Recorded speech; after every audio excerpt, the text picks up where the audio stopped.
Round 6. It's go time! Day one is coming to a close as we enter round 6 with 2 undefeated players and 2 faces that you've seen on the global stage before. We have Amnesiasc. You're representing the young blood, the new guard that's representing all of modern Hearthstone, and you have Purple, one of the storied players from 2015 being the America's champion.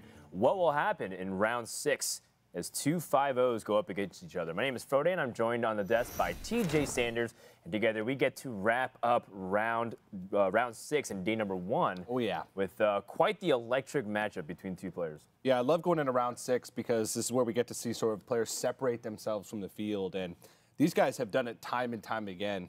Amnesiasc was checking out Twitter before this, and our good pal Lorinda gave us Amnesiasc's total playoffs across his career, his win rate. He is 21-9 in HCT playoff matches. That is insane. That is an incredible win rate. And just today alone in his 5-0 run, he's only dropped 3 total games. Yeah. So he's got 2 3-0s, sorry, 3 total games. Yeah, that's it, 3. So he is boasting an incredible performance. And when he's feeling confident, he seems unstoppable. But he was in a position similar to this in the winter playoffs where he made it to the top 8 and lost. So I think that might be weighing into his mind a little bit, but he's probably trying to just take it one match at a time and try and guarantee his spot, which is almost guaranteed already. Yeah, 5-0 is extremely likely that you're making it through, even if you lose out from this point on. So Amnesiasc has to be feeling confident. Same thing with Purple. Purple, of course, rocking that Control Warlock, which we mentioned was a little bit shaky in the beginning, but he hasn't really dropped many games since. In fact, it's his Paladin that's been a little shaky at 4-4 game score. Everything else, Priest 5-0, Warlock 5-2, and of course Druid managed to get 1 game in and take the win there. Important to note that, like you said, Amnesiasc hasn't gone to a game 5 yet in this entire Swiss playoffs. Yep. He's been winning 3-1 or better, sweeping 2 opponents clean. We'll go into game number 1 with the Warlock versus Paladin, a matchup that, you know, Purple's been struggling in a couple of games with it, but also looked really dominant in others. So I wonder what face of Warlock we'll see this game. Yeah, he's got mixtures and mixtures to start things off. Doomsayer, I think, is one of the big cards he's looking for. Amnesiasc has not chosen to put Crazed Alchemist in his list, which we've been seeing from a lot of Murloc Paladins. Instead, going with Galaka Crawler to try and target some of the Pirate Warriors. But Purple doesn't have Pirate Warrior in his lineup, so Amnesiasc's tech choices aren't going to be as effective against Purple's lineup as it has been in his previous matchups, but should still be a good series nonetheless. And one thing to also note is these players have been at these venues for over 12 hours now, nearly. Yeah. And fatigue may be starting to settle in a little bit, but Purple, I know, has endurance. Purple, when I went to Seed Story Cup earlier, I believe it was last year, in the summer of last year, I shared a room with Purple on the first night. And I went to sleep, and I woke up, and I never saw Purple. And I was like, Purple, you didn't come back to the hotel room last night. You just stayed up all night. He said, no, I came back. He said, I came back, you were sleeping, and I woke up, and you were still sleeping. And I didn't even sleep that long. So this guy can operate on very little sleep. I know it. So I don't think fatigue is really going to affect these guys too much because they're sort of used to this type of style of play. They're veterans. Round number 5, Amnesiasc took down Yay Tears, one of the few players bringing Hunter to the tournament. You saw another one in Topo Pablo, who had his Hunter banned. And of course, now Guiden is also playing Hunter as well. So Hunter's still showing up. Amnesiasc was able to take him out, as well as a couple of other notables in PK Snow and Hot Meowth.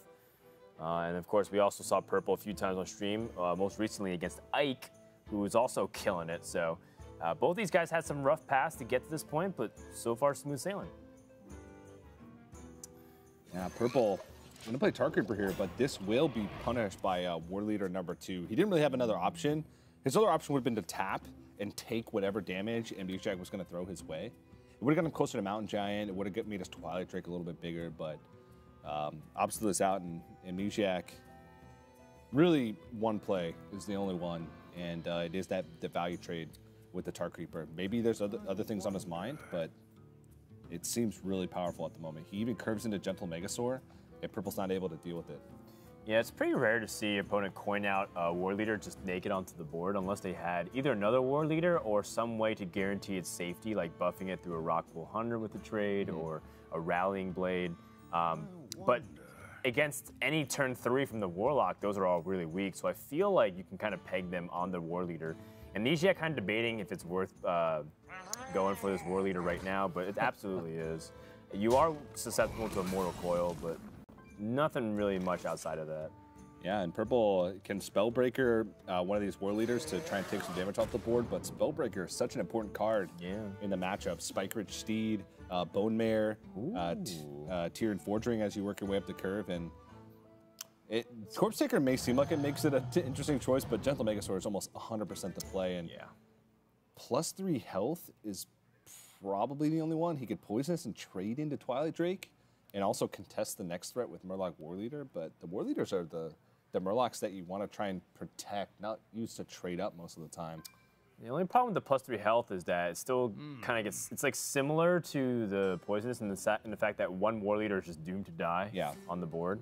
Yeah. The Poisonous lets you get at least a trade immediately with the 5/1. And it's like you said, you can threaten the next one as well. Yeah, I mean, either way, you're going to be left with Murloc War Leader next turn, and it's whether or not you want a 3/6 Murloc War Leader or a 3/3 Murloc War Leader with Poisonous. And you know, looking at purple's list, probably the 3/3 is with Poisonous is what you'd want in the long run, potentially, especially since he would have no way to guarantee a chance to deal with Twilight Drake the following turn if he didn't go with Poisonous. So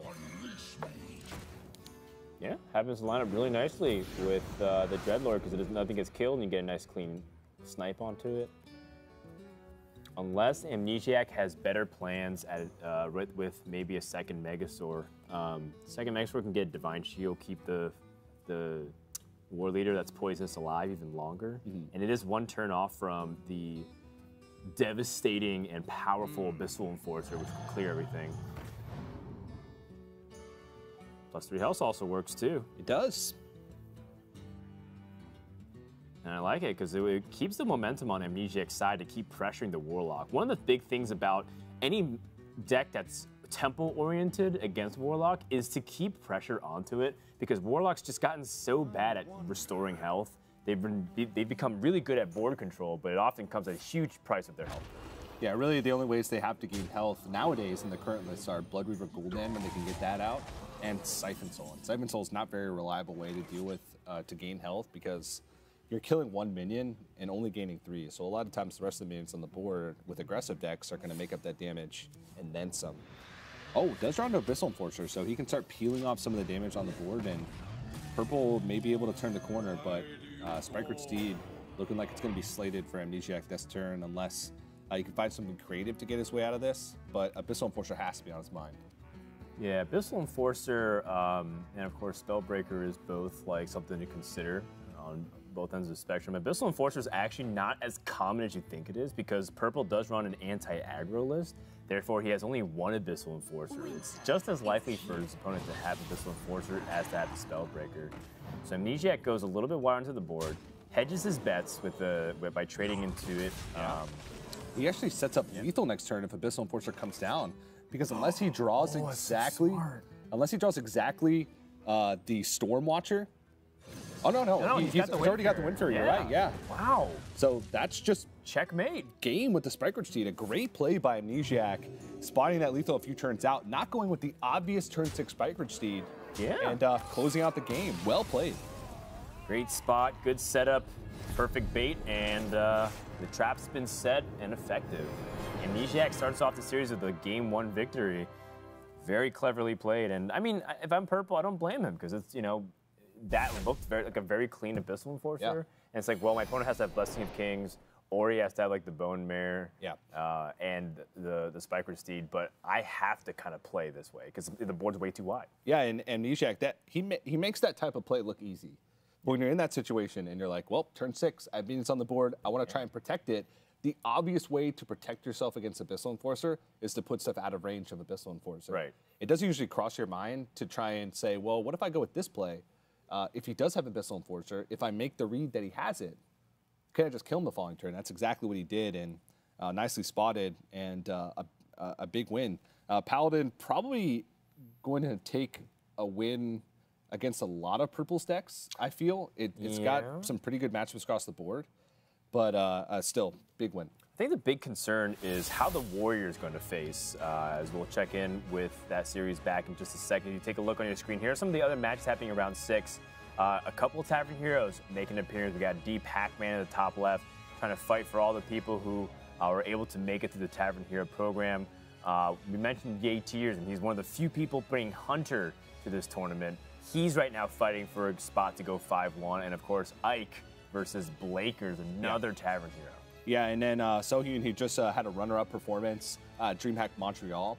And a Squid. I want to give a shout-out to Squid and Fishy because they've been playing N'Zoth Warriors. So we have 2 N'Zoth Warriors out of 3 in the starting field, Fibonacci being the 3rd, that have made it to a 4-1 score that are still in it. So I don't know, maybe that deck has a lot of potential against the field and players just haven't unlocked it yet. But I'm curious to see how that deck's going to perform. But we still have a lot of game ahead of us here in this 5-0 series. Yeah, one of the things I really liked about that screen, and then we can go ahead and talk about this game too, was that it was different strategies all across the board. We had, you know, the big priest, the targeting stuff. We had the strong lineups. We had N'Zoth Warrior, like a controlling lineup. And we also had a faster, aggressive lineup with Hunter kind of mixed into it as a big change up there. So a lot of different strategies coming into the mix, and that's something that people weren't necessarily expecting when Knights of the Frozen Throne first came out, but now that's been played out and everyone's well aware of the strength of Druid and Priest, people have started gearing a lot of their lineups to counter it, and it's working. And Dan, we got changes coming in 3 days. So if you thought the meta was just starting to become wide open in a couple of days. Tournaments, Dave. In tournaments, yeah. Ladder, different story, yeah. A different story. Yeah, it's only a small percentage of players that play at these higher level, but it's cool to see, you know, sort of both iterations where we're seeing diverse tournament lineups and soon to see hopefully some diverse ladder lineups as well. So Priest Mirror, this one is pretty predicated on who draws their big, powerful tools first. Raza and Shadow Reaper Anduin are the 2 key cards to look for. Priest vs. Priest historically has actually been always a little bit of a funny matchup. And I use funny a little liberally here. It's often becomes which priest can first get really far ahead. Dating from the very beginning of Hearthstone, it was often, you know, who can stick a 4-attack minion with high health. So it's either Injured Blade Master or Cabal Shadow Priest, and you'd swing with a bunch of card draw, like whoever can get like big circle of healing off. And then whenever Priest was like Dragon Priest mirrors at one point, it ended up becoming who can stick a dragon on the board, especially if it was like a powerful dragon of some sort. Like a Twilight Drake. And now it's very much the same thing here. Whichever priest can get ahead with Raza the Chained and Shadow Reaper Anduin will end up usually being at a super overwhelming advantage and you can't come back. Yes, they will. So I've personally never truly been like a fan of like the priest mirrors in the sense that I feel like it's this intricate dance back and forth. It can be. In fact, my favorite priest mirrors these days are when both players draw a Shadow Reaper Anduin but no Raza. And it ends up becoming like, how do you budget your mana and your resources? Are you using a lot of cards or for tempo, or are you trying to fight very value-oriented? Yeah, it can be a very intricate matchup once you get later if both players don't draw tools. And it can sometimes be a pretty intricate matchup even if you both slam Raza on 5 and slam Anduin on 8. Sure, if it's even at that point. Because again, it's about managing your resources, but also about managing your health total. You know, I think Kazakus is a big decision point. Yep. There's a lot of, you know, what do I go with 1 mana to try and squeeze in more hero powers on a turn, 5 mana for that, you know, big tempo swing, or 10 mana to try and blow my opponent out of the game. So a lot of big decisions to be made, even late, assuming both players get to the point where they're drawing their tools. We don't like to see the blowouts in these types of matchups. This is one of the cards that could make a big difference for Amnesiasc, for better or for worse. We've, you know, the fact that at least a Star Seeker shuffles a pack in, gives you a bunch of more resources for Anduin, but it also could be 1 extra turn delayed from your Shadow Reaper, which can be the difference maker too.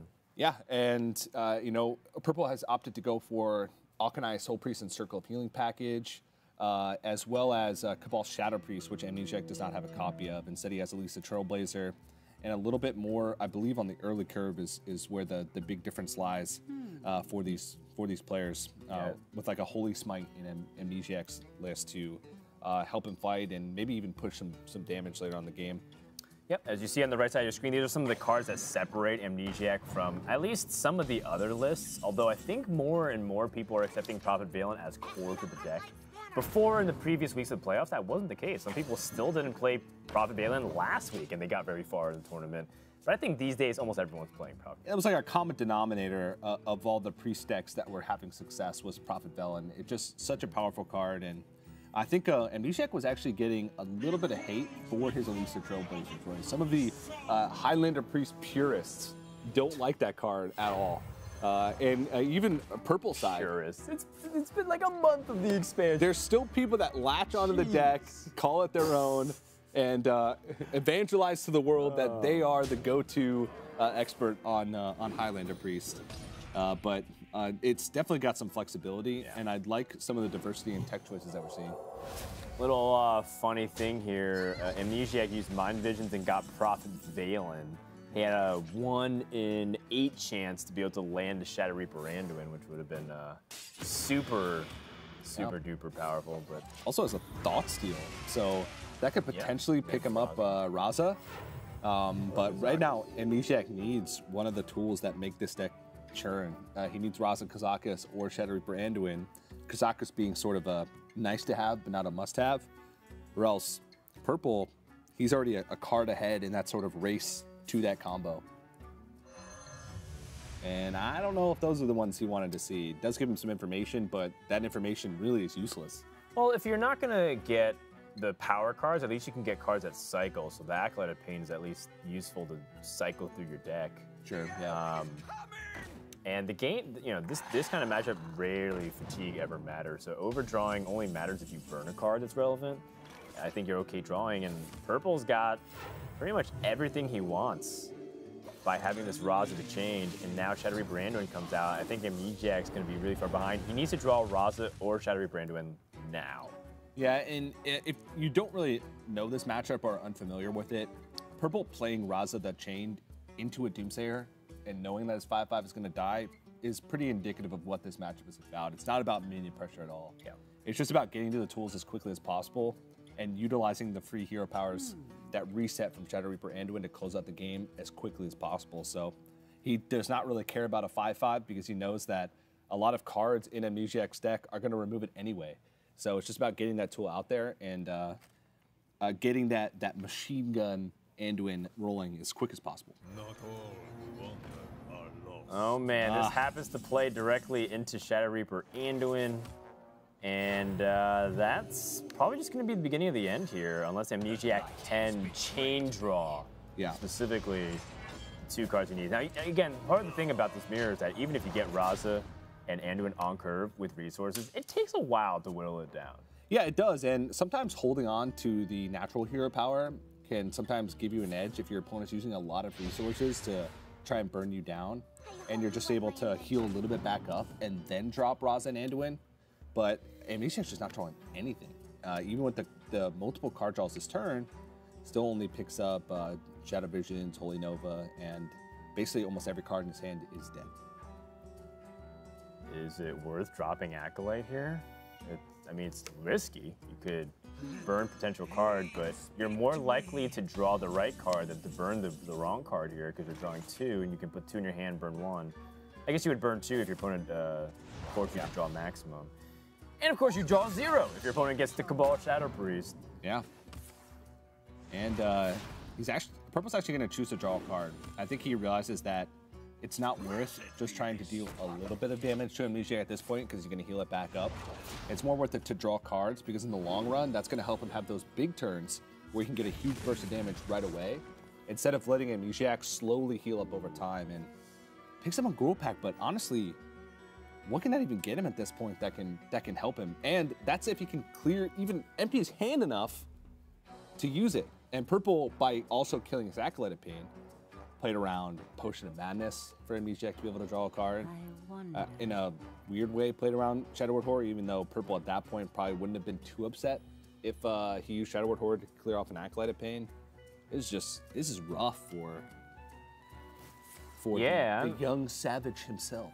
I'm trying to think of some combination of Ungoro cards, and they have to be like really dominant stuff, like a way for him to go wild on the board and get Sunkeeper Terram, and then all of a sudden it's kind of hard for the priest to kind of deal with everything. That seems like a situation that's not going to happen very often. No, it won't. But 4 Fireflies and a Sunkeeper Terram. There you go. I mean, Amnesiasc's kind of dumping some of his hand right at this point because he's making room for the Angoro pack. Yeah. And that's something that maybe buys him some time, but let's see what comes out here. Well, Lyra the Sun Shard with Free from Amber. Those aren't bad. Primordial Glyph also can get him some weird tools that might be able to help him in the matchup.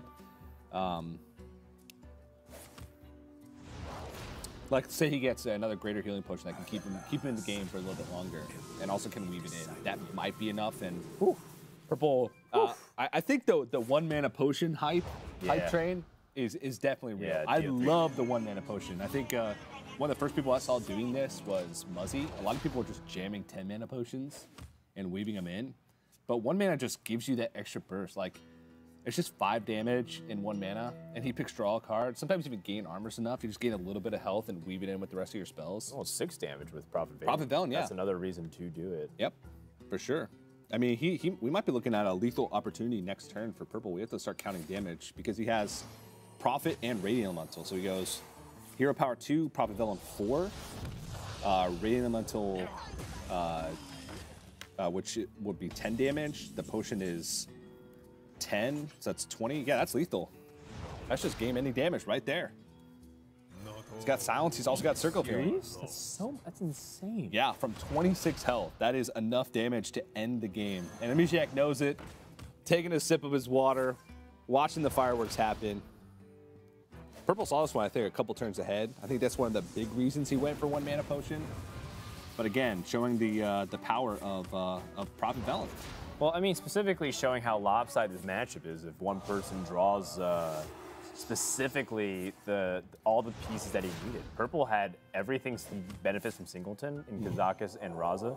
Got Prophet Valen for combos, even had Lyra to even draw some cards. Yep. So there's pretty much nothing else he needed. Everything else was cycle in the bottom of his deck to get to that part of the deck. Amnesiasc, no such luck, and as a result, we have a 1-1 tie series. Yeah, Purple even had at least 8 more damage on top of, well, probably 8 more damage on top of that 28 that he was able to do. So he had a potential to deal almost 40 damage in a single turn. Jeez, just way too much. It's obnoxious amounts of damage coming out from Priest.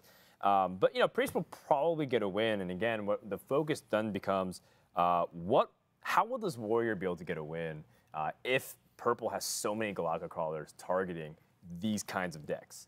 Yeah. And Amnesiasc is a player that actually prides himself in playing around those kinds of things. I remember when I was playing in DreamHack Austin, he was talking about how a guy had double Galactic Crawler and was kind of like targeting Amnesiac's Pirate Warrior, and how he was still able to win despite his opponent getting double Galactic Crawler off on him. Yeah.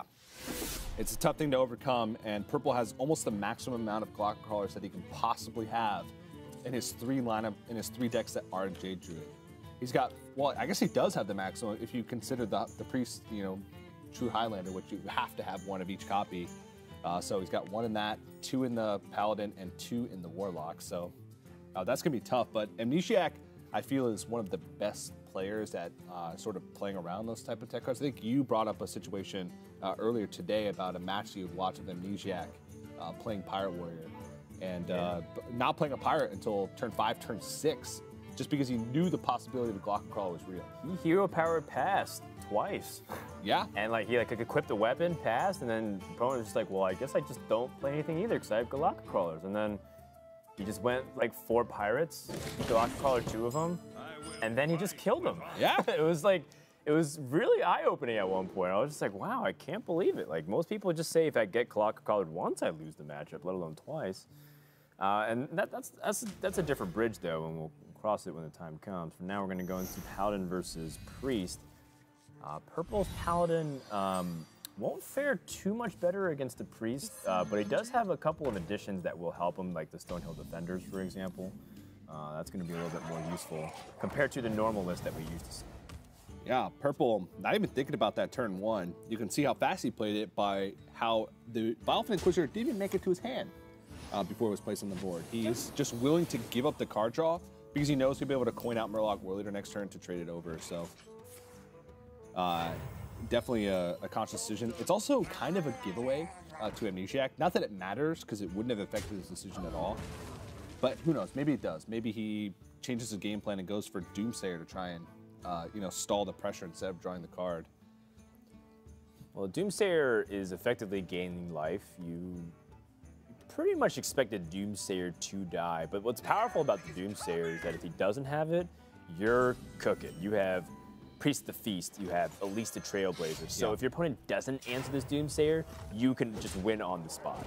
Yeah, but this could snowball out of control. Now, Amnesiasc does have Pint-Sized Potion Shadowwood Horror, but Gentle Megasaur can put a wrench in that plan. If you get +3 attack on these Murlocs, all of a sudden, Pint-Sized Potion Shadowwood Horror doesn't clear off those Murlocs. It'll clear off the Gentle Megasaur, but that is not enough. But Priest of the Feast will come down and at least contest one. Yeah, here we go. A big adapt with the +3 attack. It's massive. Yeah, +3 attack allows him to trade over the Vilefin Inquisitor, a 1-drop that can trade over a 6-health 4-drop. I wonder if he has, because he has Sunkeeper Terram, he's even contemplating Living Spores, though, because either way, he'd be trading away one of his board pieces, and he'd only have the part ways with the weapon. Oh, that's true. Yeah, I forgot about the Rally Blade. Yeah, that ends up being the better choice, I feel. That's a good call. Does make it more susceptible to like wonky stuff such as Pint-Sized Potion and like Potion of Madness, other shenanigans, but I think it's such an obscure combination of cards in a singleton deck that you shouldn't reasonably play around with stuff like that. Yeah, a lot of times it's the standard procedure to, when you're playing against a Highlander deck, not respect one-ofs unless you have a hard read that it's in the hand. Like Shadow Reaper Anduin is one of the few cards that's kept in Priest. So if your opponent keeps 1 or 2 cards as a Priest, sometimes you can play around Shadow Reaper Anduin because you know that it's there. And it comes as late as turn 8, which it's more likely that your opponent is drawn into it then. But, you know, standard rule of thumb is to, when you're playing against a Highlander deck, act like they don't have it. Well, I like that Amnesiasc went for Shadow Visions this turn, because if he puts at least a Trailblazer and shuffled the Ngoro pack into his deck, that actually dilutes the pool just a little bit away from getting Dragonfire Potion. Amnesiasc knows what spells he wants. I think the stall here is to kind of just throw off the Send, because if it was a fast pick, it'd be pretty obvious. Picks the Silence, so this is interesting too, because I was kind of thinking Dragonfire Potion, but the Silence allows him to stop any kind of death rattle from being really effective, especially going into some of these powerful turns with Spikered Steed and Bone Mares. Yeah. That's interesting, you know? Again, I'm like, wow, Dragonfire Potion just seems like the strongest value on paper, but Amnesiasc sees a different line here. Yeah, both these players, they're very creative. You watch their games, and most people say, oh, that's an auto pick. You know, a lot of people would have picked the Dragonfire Potion instantly. Is he going to blow my mind and not pick Terran? No, like, at this point, he's like, that one is a little too obvious. I have Cobalt Scalebait in my deck. I was like, no. I can Rathian and draw 2 cards potentially. Just pick the Terra. Yeah. There's playing fancy to a point where you're actually making, you know, good plays and playing to your outs, and there's playing fancy to a point where you're just being an idiot. I am all too familiar with the latter. Move quickly. Wow. Yeah, he's loading up the board as much as he can for this Sunkeeper Terram, and I think this is a terribly obvious Terram to Amnesiasc. The opponent went super wide. And this is a full board clear potential for Amnesiasc if he wants to expend a Silence on the Murloc War Leader. Right. And a Pint-Sized Potion plus Shadowwood Horror. And if you can take an opportunity to clear an entire board against Murloc Paladin, especially when Murlocs are present and you're going into turn 6, do it. Do it. Yes, absolutely. Don't even hesitate. The light dims, but we fight.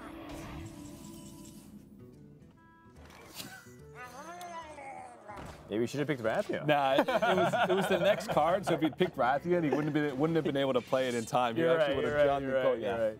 It's a 4-mana 4. Is it 6-mana 4/5? Too fancy, Dan. Too fancy.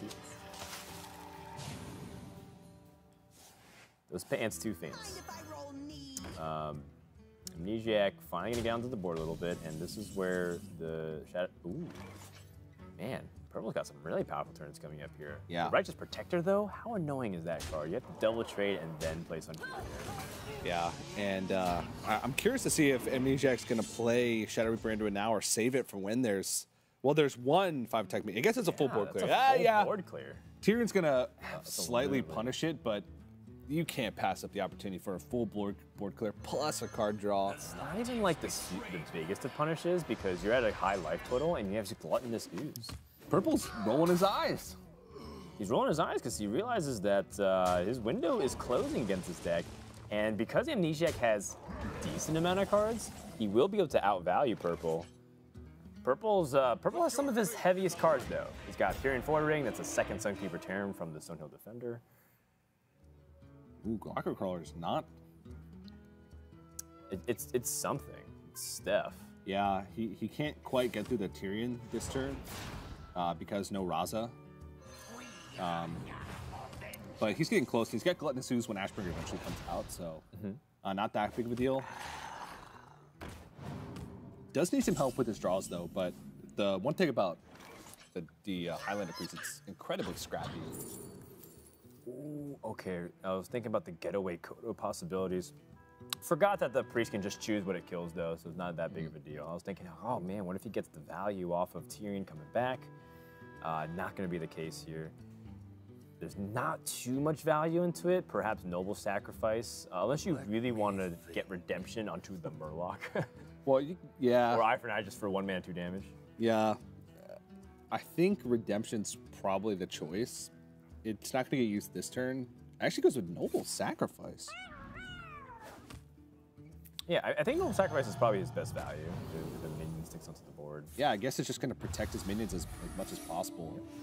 Redemption sort of serves a similar purpose, to be honest. Yes. Something onto the board. I keep something onto the board instead of blocking attack. The Potion of Madness is pretty funny too about it though. So Amnesiasc gonna try and sequence this as best as he can. I think he's gonna try and play around the possibility of Getaway Kodo and Redemption first. So if you Shadow or Pain, the 1/1, then you can kind of see what it is, and then from there you can kind of evaluate and use the Potion of Madness. Yeah, I don't think he fit everything in this turn, and by everything I mean check for secrets, then kill Tyrion, right? Then Gluttonous Ooze the Ashbringer. I don't think he has enough mana for it. I think he does. Does he? Even to... Right. Because now he has to... Yeah, he doesn't have enough mana. He won't have enough mana to Gluttonous Ooze. Oh, you're right. He can't hero power first. But I think the most important thing to do is play around Redemption, Getaway Kodo first, and then deal with the Ashbringer later. You're willing to take the 5 damage to get rid of the full swing. Well, now he just oh, yeah, you're right. double trades. And Oh, you're completely right, yeah. And he even has 2 mana left over. So you shoot the Hydrologist. Yeah. Very effective, and Purple's second big push has been dissected for a little bit of time. This big Spiker Steed, though, with a 7/10 minion. Does Amnesiasc have the resource to deal with that now? He does have a Natural Silence still left in his deck, because the first silence that he pulled was from the Shadow Visions. But not getting closer, and Acolyte of Pain, in order for him to draw a card, it's a 5 mana investment. Yeah, but you get 2 cards, and you have Greater Healing Potion as well, so I'm in favor of that. As long as you can continue to fill your hand with resources at this point. This is where Acolyte Pain really shines. In a lot of other scenarios, though, it's a little weak. Razovich. That is big. Whoa. Okay. Now we're talking. And Sunkeeper Terran is working against Purple here. He's got to trade this Gentle Mega Sword down in order to make that valuable. I mean, he could trade into Raza and then bring it back down, but put more power on the board naturally because of... right.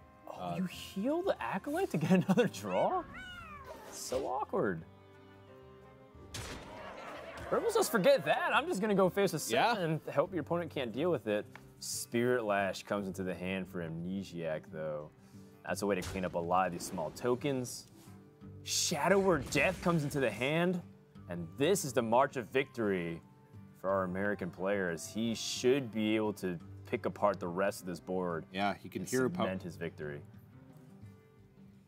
He can hero power 1/3, Shadow or Death. Ping the 2/6, Spirit Lash. Ping the emote. Ping his own face.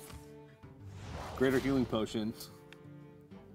As any kind of sequencing that involves Spirit Lash is going to ensure a victory. Purple concedes, realizing that he is out of resources, and that's off of getting one of the optimal choices from Stonehill Defender. He had a second Sunkeeper Terran that was completely irrelevant, and it shows you the power of that Priest deck. Even if the odds are against him, Purple had a lot of momentum on his side.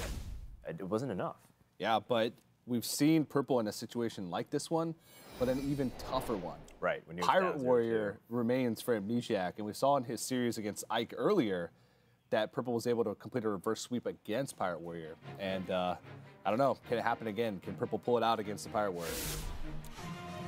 It's going to be tough, but Purple's done it before, and if he does it one more time, he is going to be undefeated and sitting alone at the top. We'll find out what happens when we return. Don't stray too far away from the fire, my friends. There's more tales to tell. This is the America Summer Playoffs!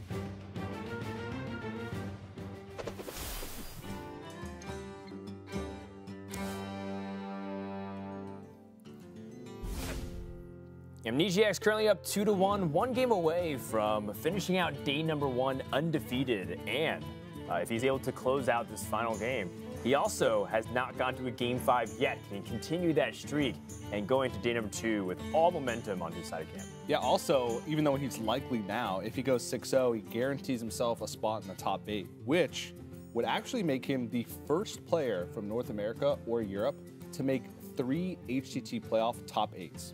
Oh, wow. Yeah. Really? That's an incredibly impressive thing. It's happened in Asia Pacific, but that's it. Huh.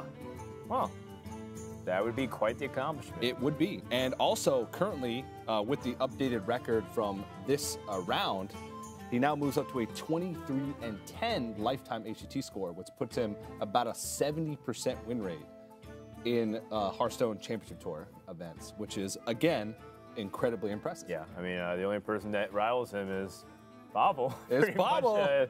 And I think that's kind of been the big storyline, I guess, at the Championship Tour for the past year, ever since they met that fateful day in November at BlizzCon. It's just kind of been a target, at least for one of these guys. What's really funny about the entire situation and I guess the rivalry is that it seems to be very one-sided. You know, Pavel has never really acknowledged Amnesiasc, but Amnesiasc kind of like constantly looks at Pavel, and he even congratulated him for his big run 2 weeks ago to the Euro playoffs. He said congratulations, and that was really impressive what he did. You could see sort of his change in mentality. He was super salty after his loss at the World Championship, and then as the years progressed, he's like, wow, like I cannot ignore Pavel's accomplishments. I have to give him some credit. But he's also holding serve.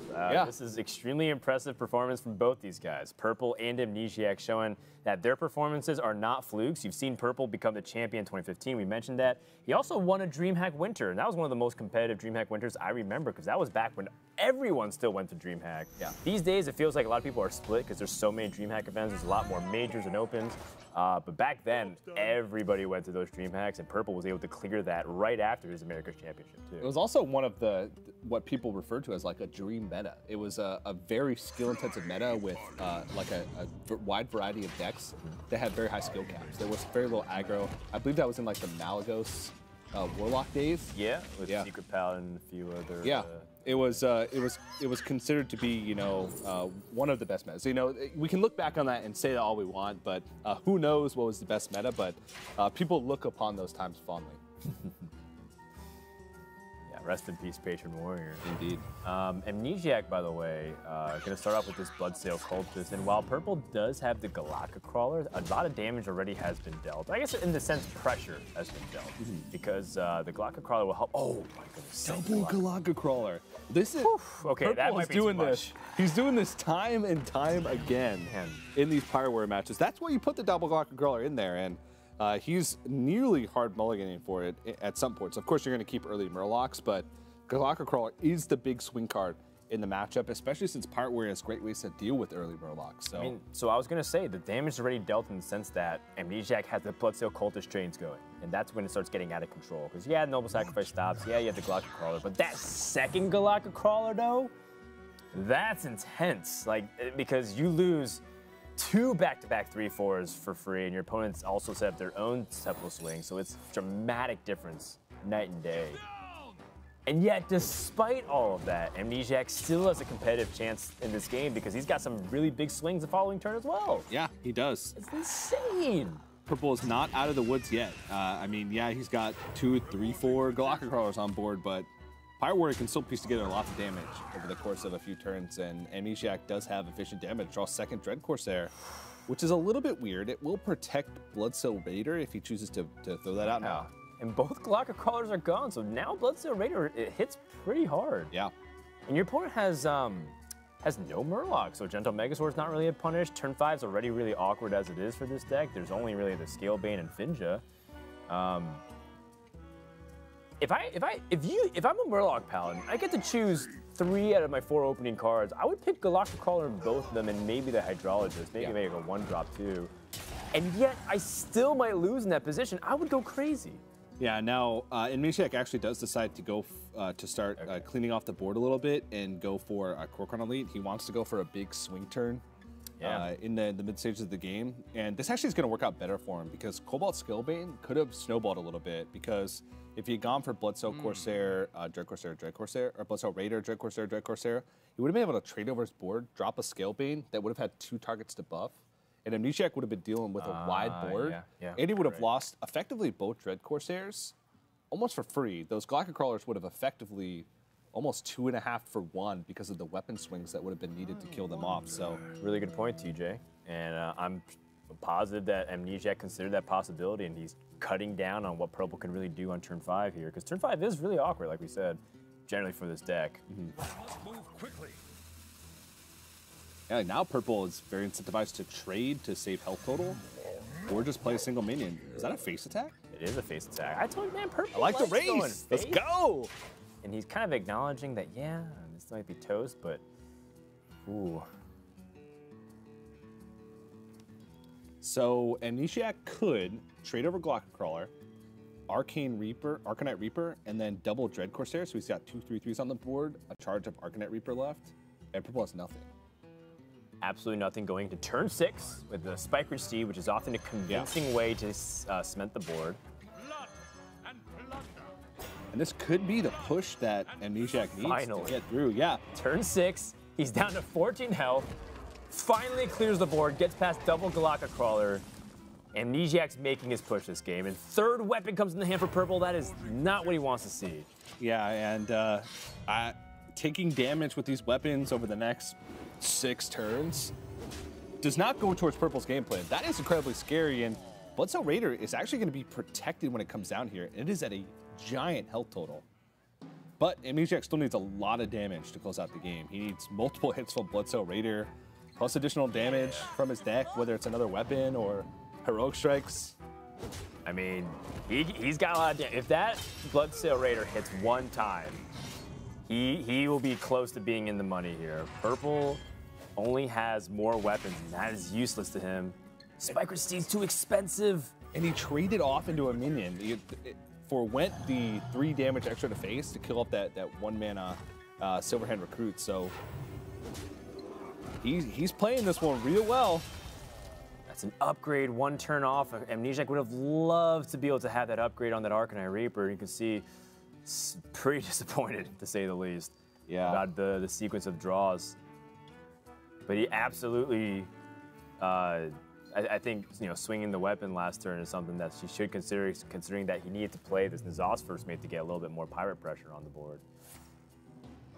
I still like the clears. I like the clears. Purple has shown a weak hand to play onto the board, and that means, a couple things, either multiple weapons or buffs, and Purple has both of those. So if he can continue to protect this Bloodsail Raider, he only needs 2 more swings with it. Yeah, but this is where Spike-Ridge Steed is devastating. Oh, Purple picks up Stonehill Defender. Maybe something better than that? A 2nd Stonehill Defender? Yeah. Yeah, I guess it just blocks more damage. Ooh, man. He said blocking damage. Purple sits back and takes a sip of water because that one stung. And the draw for Amnesiac is Sousey Captain, which is incredibly weak at this stage of the game. It can't even trade over, and Amnesiac taps out.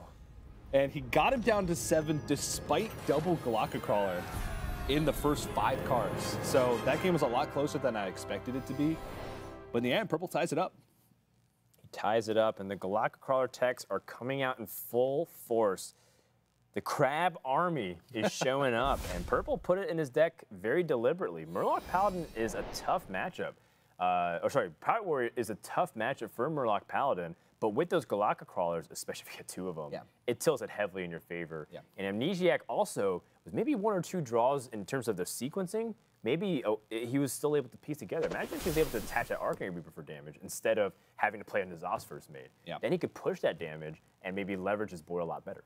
I still actually think Pirate Warrior is favored against double Galactic Crawler Murloc Paladin. I know it's a bold statement. On average. Because you don't always draw the double Galactic Crawler. You don't always draw a double, and sometimes even 1 isn't enough. It does make the matchup go more in your favor, but I don't think it makes you favored, especially not overwhelmingly favored. It's very close to even, and that's what you kind of have to do with the way Purple built his lineup. He was expecting a lot of Pirate Warrior, and there's still a lot of Pirate Warrior in the field despite its popularity decreasing over the weeks of the summer playoffs. It's the final game between Amnesiac and Purple to finish out round number 6 and day number 1 of the playoffs. The winner of this is undoubtedly guaranteed to go into the top 8, and I believe even if you lose, you're still in a really good position. I'd be very surprised. The reason why is I don't want to say 100% because I'm not positive on it. It's very close. It's like 99 point something percent. Okay, so you're like you're virtually guaranteed. You are playing a little bit for seeding because if you do end up going the undefeated route, if you get 7-0, you're playing against a 5-2 player who barely made it in. Right. So on paper, his deck should be weaker than your decks. So seeding can matter at times. Now it does, but it's also very hard to kind of target any kind of player because the tiebreakers are so minuscule that if you're saying like, oh, I want this player to be 8th, he could also easily be 6 or 7. Yeah, and you could end up, even if you play against a 5-2 player 7-0, go up against a lineup that you're unfavored against. So, but Amnesiac has built his lineup to be really good against the majority of the field. And again, Purple, a Galactic Crawler, a Tar Creeper, this is all anti-aggro tools in his early hand. This is what you want to see. Every single game. And Amnesiac does not have a good hand to snowball an early board. Well, here's the saving grace of Amnesiac's hand. He doesn't actually really have many pirate synergy snowball game plans right now. He doesn't really have like the Bloodtail Cultists and the Naga Corsair and the Sousey Captain. He's not really dependent on pirates at all. And until then, maybe he can formulate a game plan without it. Yeah, but Purple's, he is on autopilot right now. His turns are effectively playing themselves because this is how he built the deck. He built the deck to do exactly this. He does have a pretty heavy top end with Lich King, Blood Ruby Gul'dan, double Mountain Giant, double Abyssal Enforcer, but I mean, his early game, he's got like 12 cards that are targeted at aggressive decks. I mean, Bearded Hydra is also kind of hard to deal with. Purple needs 1 turn before Siphon Soul comes into play. Tar Creeper. Toss out Doomsayer in this position. Your board's technically kind of winning, so you might as well throw out the mixtures. Yeah, I don't know. That's a tough one. Doomsayer might be better in that situation. It's at the very least 7 points of heal, probably 8 points of heal because the Bittertide Hydra probably has to go into it. Maybe worried about Spellbreaker, but I don't know. He played that turn quickly. At this point, since he's going to Siphon Soul next turn anyway, maybe Mistress of Mixtures is better, but now his turn becomes pretty awkward when it would have been pretty straightforward going into this turn. He could have just tapped and dropped Tar Creeper if Doomsayer was able to go off.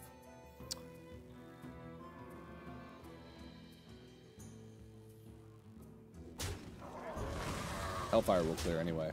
Yeah, Hellfire clears almost everything. Doomsayer sets it up perfectly, so Purple is in full control, and this anti-aggro Warlock is running train on all the Pirate Warriors. Perhaps some inspiration for people looking for an answer to some of these powerful aggressive decks. This Warlock's got it, and when you can ban Jade Druid, and all you have to face is Priest, this deck still is pretty competitive with Priest at times. I really like the balance that Purple's been able to strike with this deck list, having some top end with Blood Reaver, Gul'dan, Mountain Giants, Lich King, but also having all the answers in cases their opponents are flooding them with Pirates. Yeah, I mean, this one, Captain Greenskin does give Amnesiasc a little bit of game. He's going to get a 3/5 weapon here and can start swinging in. Well, I guess he's going to leave it at 2/4 and just Heroic Strike to trade over right away, but still, he's still got a big hill to climb. And Captain Greenskin is just about as big as they come when it comes to Pirates. And I don't think Amnesiasc's got a hope in this one. Especially with Blood Reaver Gul'dan coming down in just 2 turns. Amnesiasc will try to find a line, but Purple is sitting pretty. He's ready stretching because he's recognized that he is an overwhelming favorite from this position. And you know, you can try your best to really fight back from here, but pretty sure this is going to lock out the game. The clear with just a Hellfire this turn is backbreaking enough, but Purple even has Siphon Soul for the guaranteed clear as well, keeping the minions. Everything is coming up Millhouse for Purple. I mean, he can even tap at this stage. He's got sure. I don't mind. You have more life than the Pirate Warrior. Yeah, he's playing Blood Reaver Gul'dan next turn no matter what. He doesn't even. He doesn't need it whatsoever. Even just took off the headset. He's like, yeah, this one's over. Well, because I mean, as soon as Blood Reaver Gul'dan comes down, Amnesiasc should concede at that point. Right now, Amnesiasc's kind of playing the line of, well, I don't know if he has anything good. He could just have reactive cards. I could draw Bittertide Hydra. He could also not answer it. But Blood Reaver Gul'dan is pretty much it. That's going to be the icing on the cake. Amnesiasc knows that he's playing his headphones, and we have our undefeated player from day number 1, Purple from Canada. Very well played, and I love the way he built his lineup. He built his lineup to beat lineups like this, and we saw it with Ike. Now we see it with Amnesiasc. Any player with Pirate Warrior in their list has to be afraid of going up against Purple. If you're a fan of high-level play, that series had almost everything that you would like to see in terms of really good reads, good setups, good baits on both sides, and also there's a facet of it where a lot of times people argue that Hearthstone is won outside of the game too, with deck building and preparations with your lineups. And so you get to see a little bit of that too. That game, pretty much nothing happened because Purple had everything in his deck build, or he built his deck specifically to counter that, and it played out exactly to how he intended it to. Yeah, and with Conquest, you know, a lot of it comes with the lineup building, and you know, it wasn't a flashy series. You had mentioned that to me during one of the breaks, but definitely a very impressive one. And here's Purple's flawless run through the 6 rounds of Swiss that we've seen so far. Highlander Priest definitely his best performer at 6-0, but you can tell that he's cleaning up with the Warlock. He's doing the work that he needs with the Highlander Priest. And Jade Drew